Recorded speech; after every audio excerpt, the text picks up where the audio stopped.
Nous allons maintenant parler de l'accord du participe passé. Dans cette première partie, nous allons voir les règles de l'accord du participe passé pour les verbes conjugués avec l'auxiliaire avoir.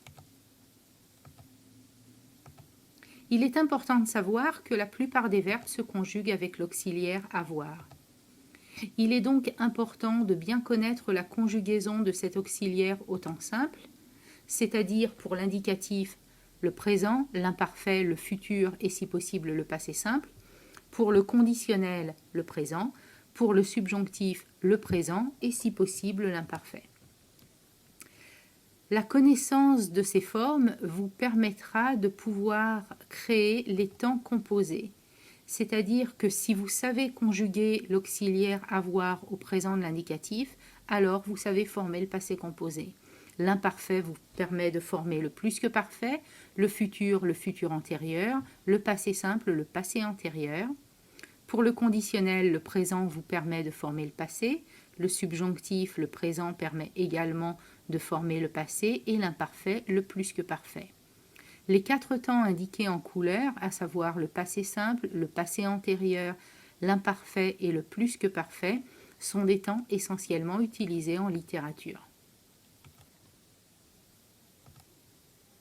Il est aussi important de se souvenir de la formation des participes passés.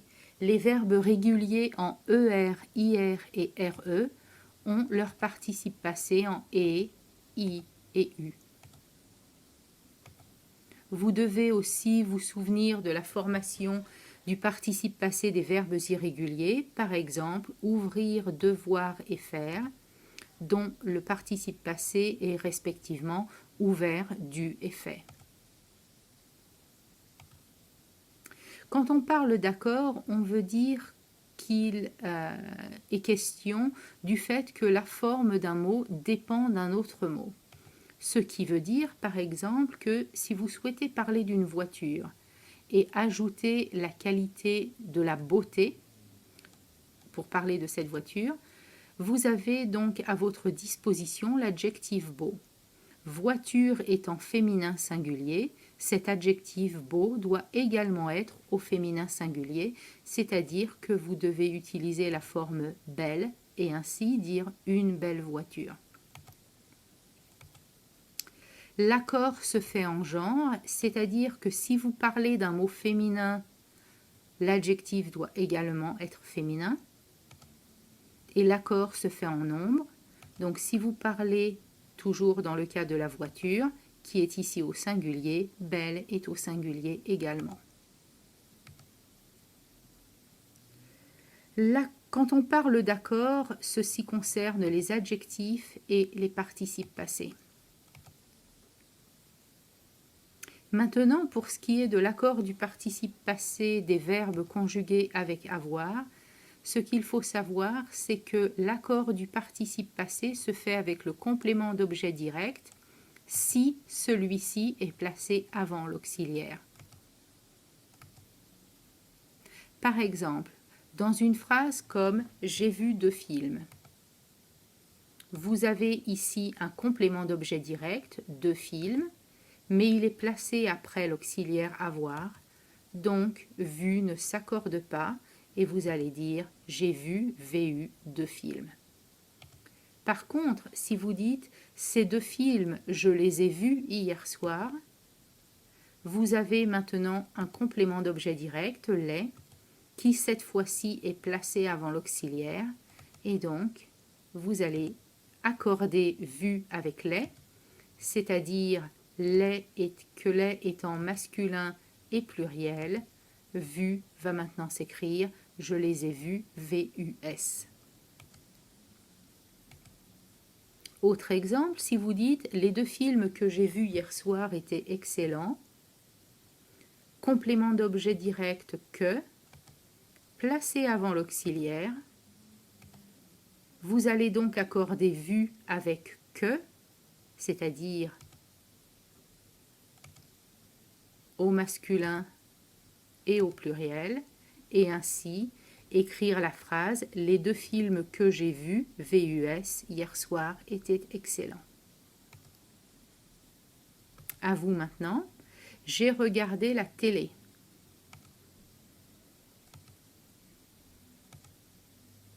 Ici, vous ne faites pas l'accord puisque le complément d'objet direct, la télé, est placé après l'auxiliaire. Tu as vu tes amis. Là encore, vous ne faites pas d'accord puisque le complément d'objet direct, tes amis, est placé après l'auxiliaire. Tu les as vus hier.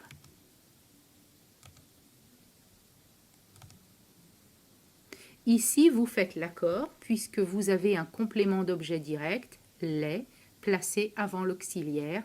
Les est un pronom qui remplace les amis, donc masculin pluriel.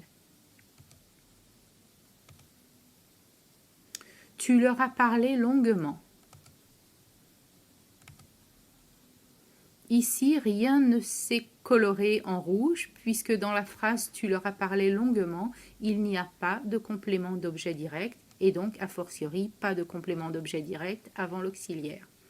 Vous avez bien un pronom avant l'auxiliaire, tu leur, L-E-U-R, mais leur n'est pas un pronom complément d'objet direct, mais un pronom complément d'objet indirect, donc pas d'accord.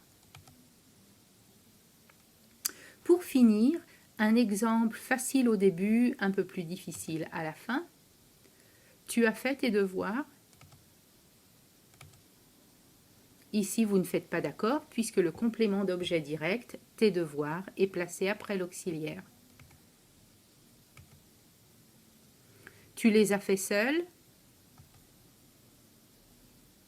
Ici, vous faites l'accord puisque vous avez un complément d'objet direct, les, placé avant l'auxiliaire. Les étant un pronom qui remplace tes devoirs. Tu les as fait seul, F-A-I-T-S. Un peu plus difficile, non, je les ai fait faire par ma sœur.